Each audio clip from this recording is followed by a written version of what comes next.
According to an article in Fast Company in December 2022, people were leaving their full-time six-figure income jobs to become full-time YouTubers.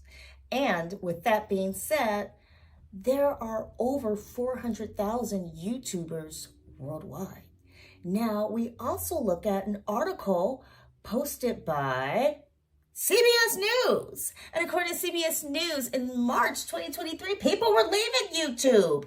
In fact, one YouTuber named Miss Rachel, who sang songs for the littles, found herself leaving due to mental health concerns. There were angry parents messaging her saying that how dare she post about pronouns, or how dare she post about, it's her upcoming surgery. And they didn't even say like what surgery she was talking about. So it could have literally been some typical kind of surgery that is just common for kids. I mean, having a tooth pulled is technically a surgery if you have to undergo anesthesia. And so anyway, we have a grown woman being driven away from her full-time job as a YouTuber in order to protect her mental health. Yes, it's Ray from Get Real Ray, a place and space for life and business tips to hopefully inspire you on your journey, or at the very least provide you with some laughs. Let's get real. Okay, so this actually is not a video about YouTube, but what it is a video about, it's about making sure that we don't niche down so much. We put ourselves in these boxes where we are at risk of hurting ourselves. What do I mean? Hear me out. Okay, so recently I was going through the YouTube. You guys, come on. I can't be going through Netflix all the time. I'm a busy girl. I ain't got time to watch a full movie. I got time for little shorts, little clips, little YouTube videos. And with that being said, I was surprised to see travel vlogger Allison Sharp back in her van. So if you haven't checked out her channel, I came across it earlier this year actually. Scrolling the tubes, and she had a van life video where she was interviewing another van lifer, and I thought, oh, that's really interesting. And then I just really appreciated her humor and candor, and I thought, I'm gonna go ahead and subscribe to this nice lady, and I was actually happy that I did. And I'm still happy that I did. I don't watch a lot of YouTube videos, so when she decided to stop living the van life and to actually buy a house, or I think she bought a condo or something, and take root in one spot, I thought, well, that's interesting. How is her channel going to change? Now, being that I wasn't watching her content quite that frequently, it was just me kind of humming and hawing as a business person and as someone who's just curious about things in life, okay? I'm being nosy. How are you gonna change? I'm curious. With that being said, her channel did transition into a lot of videos where she would sit at a desk and talk to a camera, sitting at a desk right now. And she seemed to be giving advice on van travel, which makes perfect sense because that was the world she lived for quite some time. And she also gave her commentary on other life events. And to prepare for this video, I actually went through her channel just to see what are some of the other things that she talked about. She also did videos where she would purchase things and unpackage things. So it looks like she's trying out a lot of different areas in order to find what's her new niche. What's the thing that will allow her to still keep the channel going? Because you have to remember, for a lot of YouTubers, or for some YouTubers, when it comes to making YouTube your full-time job, you have, or I should say they have, thousands of followers. And in order to generate ad revenue, in order to generate sponsorships, in order to keep the money coming in, the creator has to keep creating content that's appealing to their audience. With that being said, Allison is not alone. There are many creators who have found themselves in this position where they want to do something different. When it came to Allison, I was really surprised in my subscribe feed when a video popped up showing her back in her van. I thought, whoa, this is not good. If we have niched down so much to create a world where people know and love us for, in this case, van life, and the desire to do something different is not accepted enough by our audience in order to allow us to continue to sustain our income, do we then have to go back to the thing that we said we needed a mental health break from and do that just to please the audience, just to keep the income coming in? Now, to be fair, I do not know Allison. She may have just been missing living in a van. I myself have had to take to sleeping in my car on occasion when I do long distance trips for work. It is not fun. I tried to make it fun. I said, I'm going to pack this long distance trip into stopping off at state parks. I'm going to live a car life for a hot minute. And I am going to treat myself to a little takeout, or I'm going to buy some yummies from the grocery store to save some money and, eat my favorite cold foods, crackers from a box as I take this trip. And I will tell you, when it is hot outside and you are trying to sleep in a car, it is really uncomfortable. Not only, I'm not talking a big car, I'm talking regular little four-door hatchback, actually, you guys, four-door hatchback. So with that being said, trying to find the right comfortable position to sleep in and of itself is difficult.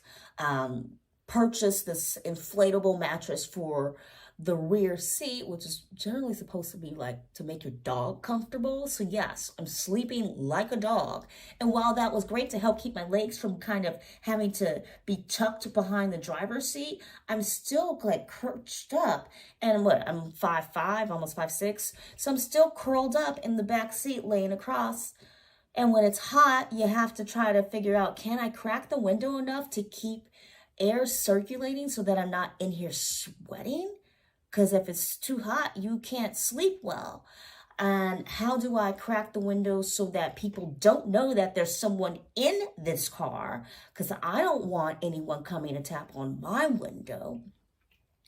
If the car looks completely abandoned, is it also at risk of being of interest to people who just want to create mischief? Finding places to park is also a thing. While I wound up taking to parking at state parks, which is the safest. If you can park in a state park and you've paid to park there, that is really the safest because people are camping, you're good to go. However, when you're doing things on the DL, I've also taken to parking at truck stops, and that's also fairly safe. I initially did not want to do truck stops, and I thought, oh my gosh, what if there's some trucker out here who's going to attack me? And I have to say, trucking community did not care 2 cents about me. Mind you, I did have to do things in a very discreet manner in order to not be obvious to anyone, but a whole separate video. But depending on like when you're parking and stuff like that, chances are truckers are asleep in their truck. And to be fair, there are other people doing the same thing you're doing. They are looking for a place to sleep, and there's nothing wrong with truckers. Truckers are nice people. They're just like everyone else. It's just a job label. It's not like some special group of people or a special group of crazy people. Why do I say truckers? Because truck stops, rest stops are designed primarily to take care of them. And they do need it. They need so much more. Can we please have like rest stops that have little hotels available so that these guys don't have to sleep in their trucks? I'm just saying. That would be awesome. Sure, they can go and park at a hotel, but that's also like a whole other huge thing. But I digress. Let us get back to Allison. And so, heat is an issue. Cold is an issue when you are sleeping in a vehicle. And her van looks like it's really nicely tricked out. I think she mentioned that she had worked on it with a family member, maybe her dad or something. So Insulation definitely can be kept in mind when someone is creating a van to be lived in for extended periods. However, with all this being said, she has the right to want to do something else. That's just like any job. The life of being a YouTuber is just like any job. I'm going to take it away from Allison. She seems like she's a very nice person and she can do whatever she wants with her channel. She can go back to van life if that's what she wants to do. And I hope that her decision to part-time van life, as she's stated on her channel, is a decision that she's doing for herself, maybe because she misses it, and not from feeling pressure from viewers. With that being said, I did want to throw in just a few little notes from the video that I just mentioned. I will add that as someone who went from wanting to enjoy living in the car to really despising it and doing anything I could to get together the money for the hotel so I did not have to sleep in that car. I will say that if you've done that experience of sleeping in a vehicle more than a handful of times, you will find yourself, or it is easy to find oneself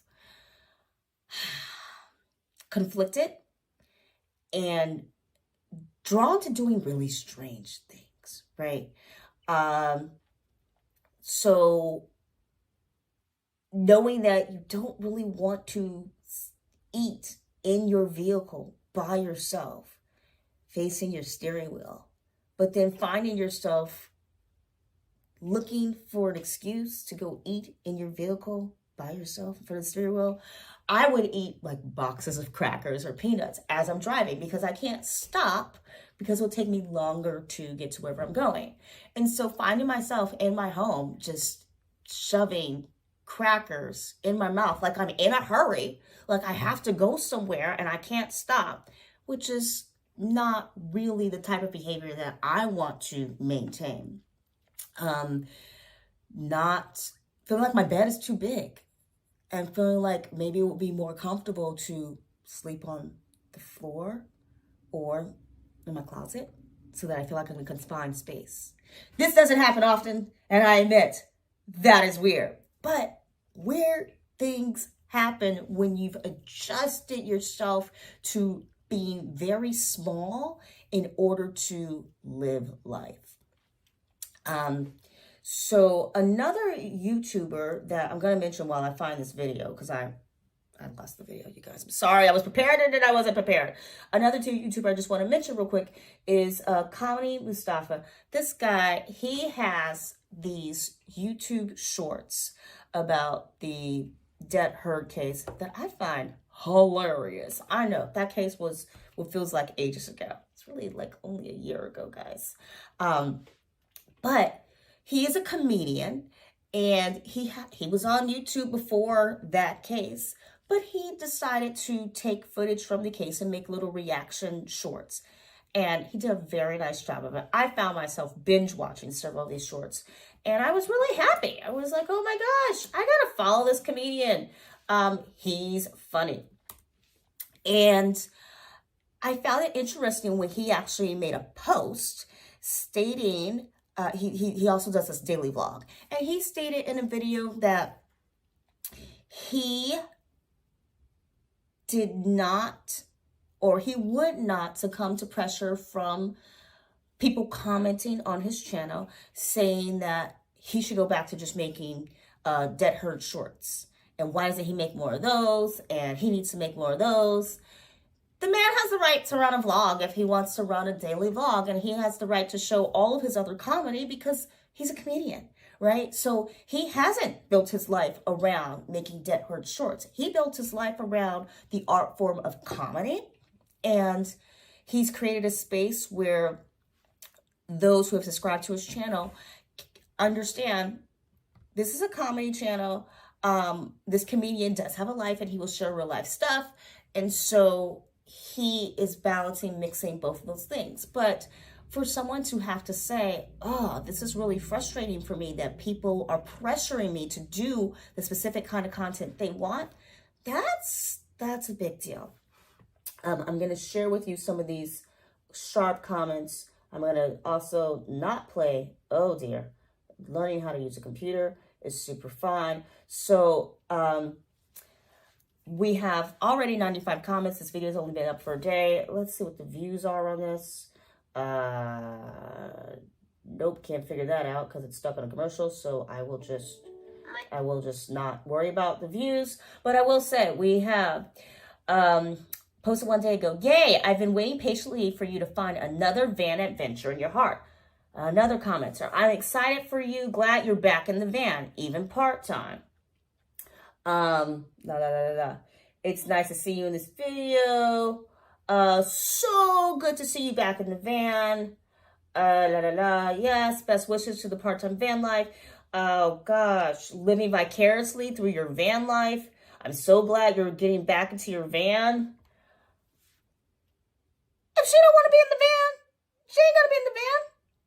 But this is the downside to when you or when someone amasses a lot of their followers, subscribers, around one small topic. I do like that she's tried helping other van lifers in terms of how to make their transition for their journey. And like I said, I do hope that she's making her decision based on how she feels and what she wants and not pressure or need for income. This video is not designed to make any assumptions about her or her life. This video is designed to talk to you about your business. Yes. So niching down. Niching down is something that I have had mentors or business coaches, whatever you want to call it, comment to me about, oh, you have to niche down. You have to niche down. I swear, when it comes to being a business mentor, the advice of niching down is like a therapist saying, you need boundaries. Like, okay, tell me, why is everyone saying, kind of throwing out these phrases? And can you tell me what it really means? Okay, so what does it really mean to niche down? Well, in the example of the YouTubers I mentioned, niching down means being so narrow that while you may amass a group of people interested in your business or service or product, initially, when interest, service, product changes, or when interest changes in that service or product, you may find yourself struggling to keep the income coming in. I am someone who has multiple businesses, and one of the things that my business did was have offered dance classes in person for young people. Once, of course, 2020's pandemic hit, I took those online. Well, when the peoples decided no more, things are open, we're running out the door, I didn't really want to go out the door. I could have.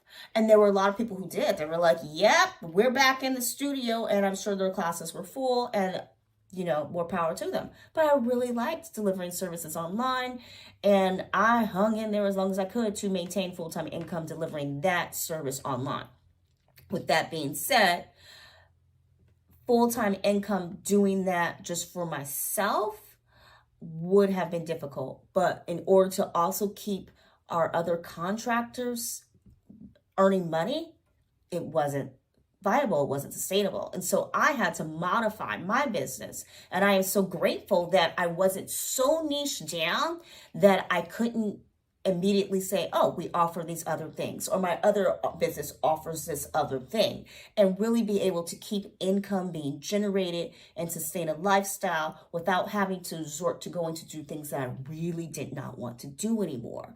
I set myself up so that I could change what I wanted to do and how I wanted to generate my income without feeling pressure to do something that I didn't want to do. And that is really important. It's not just the YouTube community at all, by the way. When we look at actors, the Oscar award-winning actor Matthew McConaughey, he has commented in several videos how it was a big leap for him, a big decision for him to stop doing the rom-coms, right? Because He was the attractive, perfect, dreamy boyfriend in every rom-com. He's the guy you want to get. And as much as I liked his acting, rom-coms generally follow a formula. And so I was like, why see another Matthew McConaughey rom-com? So I was certainly taken aback when he came out with Dallas Buyers Club. And then I think that same year he also did, was it True Grit? The True Crime? No, True Detective. Oh my gosh, I just mentioned a movie and I think a podcast. Okay, so he did True Detective, and these performances were nothing like what we had come to know him for, at least what I had come to know him for. And that decision to take a break, to try something new, allowed him the space to then try many other different types of films and be the actor he wanted to be. So he had to move away from what he had niched down to do and refocus at just being a quality actor doing scripts that he wants to do. Now, the man has a lot of money, so he made a lot of money from those rom-coms before making that transition. However, how does this apply to you? Well, first, don't niche down so much that you pigeon yourself in a box. If you have a business or you are starting a business, maybe you have a business where you do t-shirts and you love doing t-shirts, and your most popular t-shirts are these t-shirts with cartoon figures on them. Don't be afraid, while you're still making the t-shirt various sizes, and maybe you do the little baby onesie with those cartoon figures, don't be afraid to look at whether or not you can get your customer to also be interested in having leggings or pants or baseball cap with the same cartoon figures. Don't just stick to the t-shirt. Also, look at maybe you can set up some sort of blog or course or workshop or book instructing others on how to create a business similar to yours. Or just, maybe you don't even want people to copy your formula. You're like, I worked hard for this. You can't copy my formula. So maybe instead you offer a book about your experience creating your business. You ain't got to give the inside business secrets, but what you want to do is set up something else that you feel good about, that you can be known for, that doesn't feel like a departure from your the other part of your business that you love, or just what you love in general, and that you can also continue to have your lifestyle sustained, because things change all the time. Even if you are a farmer and you aren't necessarily depending on the immediate reaction or feelings from the consumer, your crop could be wiped out. Your crop could be wiped out. There could be a drought, right? There could be some sort of bug infestation, or maybe companies are saying, actually, we don't want to buy almonds anymore. It looks like there are so many nut allergies out there that the demand for almond milk has declined. Well, if you got to fill the almonds, what are you going to do? Okay. So yes, you can take those almonds, use them to make other products. You'll have to look at other vendors to purchase those almonds. You're going to have to be looking at a lot of different ways in order to take that crop and still generate income from it. But then what's next? Yeah. So maybe what's next is then you can teach others what to do after their crop is no longer in demand. Now, I don't know how many farmers are taking my advice right now, but I just use that as an example of what could be considered kind of an extreme form of providing a specific item and working with a specific group. So being very niche down. Now, with that being said, if you are not starting a business, you don't have a business, you have no care for a business, you don't have a farm, you don't have a nut allergy, then does any of this apply to you? Well, yeah, I think it does. Because if you look at your relationships in life, are you only spending your time with those coworkers who work at, clearly you work together, but who work in a specific department, and you guys go out after work together, You eat lunch together at work. If you're only spending your time with that group of people, if you no longer have that job, maybe one of those friends leaves, or maybe you leave. Maybe you don't leave voluntarily. Maybe the company closes. Then what?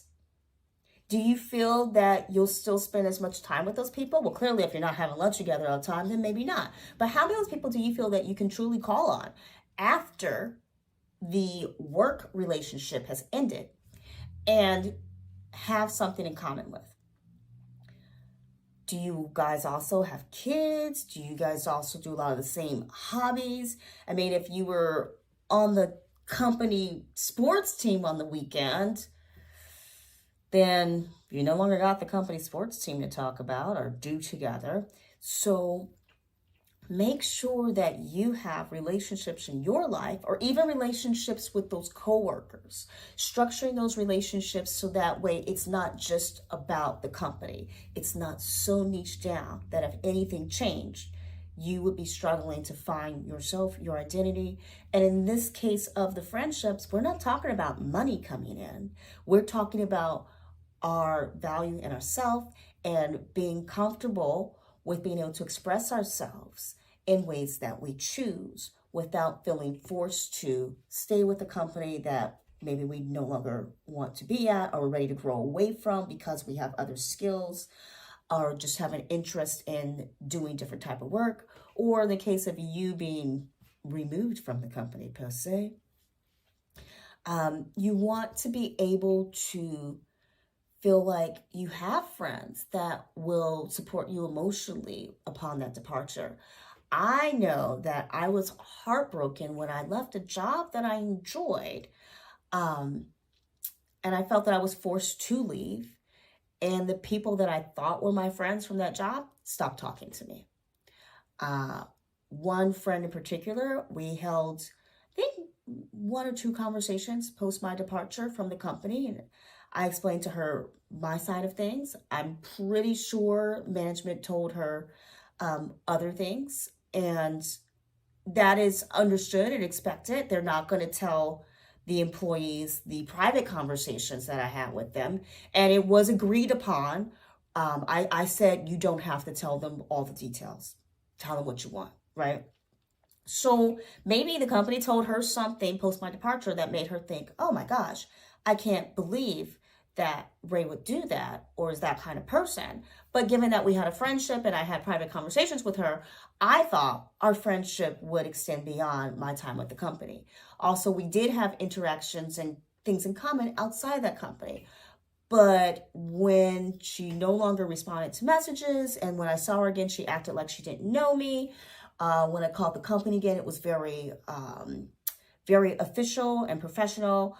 I thought, wow, I never expected this, especially given the fact that the higher ups of the company weren't so kind about her when she first started, and didn't think she was the smartest lamp or the brightest bulb in the lampshade. And I was happy for her to see that her career had changed, where she was given lots of responsibility and treated with lots of respect. But I thought, wow, that's so sad that in order to feel good here, you felt like you could no longer maintain a friendship with me. And there's that, right? So I learned from that experience that I really want to make sure that I am always looking for ways to create relationships that are deeper than whatever it is that initially brought us together. Now, it's not always possible to expand those relationships. Let's be honest. Everyone has acquaintances, friends, and then we have deep, meaningful relationships. I am all about having more deep, meaningful relationships in my life, because that allows me to be who I am and to not worry about changing. If I change my hair color, if I change my clothes, are all my friends going to abandon me? I mean, if it was truly shocking, they might be like, Ray, that shirt doesn't really cover your body. Are you feeling okay? Are you having a midlife crisis? And maybe I am, right? Or maybe I just want to be like, nope, this is how I roll now. And yeah, we're going to lose some friends along the way. But same with business. You're going to lose some customers along the way as you make transitions. Same with acting, same with YouTubing, same with pretty much anything. We will gain and we will lose. That is life. Just stare out the window and look at a tree. Trees gain leaves. They might gain flowers or seeds. And then as the season goes by, they lose. They lose leaves. They lose seeds. They lose flowers. Trees lose flowers. Okay, my friends. So that being said, don't niche down so much so that you can't make changes without feeling pressure to be someone you don't really want to be anymore, or to staying a lifestyle that you are living. I hope you found these tips helpful. And as always, treat yourself well. Until next time, peace.